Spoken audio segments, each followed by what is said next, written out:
So hello friends, आज आहे माझ्या बाळाचा बर्थडे.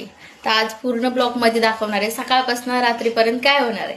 तर हे बघा, birthday boy, happy birthday, thank you.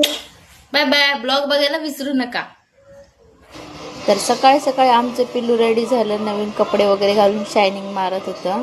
आणि त्याला जे गिफ्ट घेतलं होतं ते सकाळीच दिलं मी, कारण त्याला ते घालायचं होतं आणि तो दाखवत होता. आणि बड्डेची तयारी मी लवकरच करायला घेतली होती, कारण डेकोरेशन करायला खूप टाईम जातो आणि त्यात मी एकटीच होती. 3 वाजल्यापासून स्टार्ट केली तर 5 वाजता संपलं माझं. आणि हे बघा, थोडंफार झालं आहे आणि पूर्ण दिसेल नंतर. आणि ही पिल्लूची आत्या त्याचं औक्षण करत होती. असं 5 बायका मिळून आम्ही औक्षण केलं त्याचं. हे बघा, त्याचं लक्षच नव्हतं, साखर खायला पण नाही बोलत होता. त्याच्यानंतर फोटोशूट केले होते थोडेफार, ते 1-2 फोटो टाकलेत बस मी. बाकीचे फोटो नंतर पोस्ट करेन मी. नंतर बड्डे सेलिब्रेशनचा व्हिडिओ. हे बघा, स्प्रे एवढा मारत होता तरी त्याला काय वाटत नव्हतं, कारण त्याला हे सगळं आवडतंय. आणि केक कसा वाटला ते पण सांगा, आणि डेकोरेशन पूर्ण मीच केले ते पण सांगा कसं वाटतंय. आणि हो, व्हिडिओ जर आवडला असेल तर लाईक, कमेंट, शेअर नक्कीच करा. चला, बाय बाय.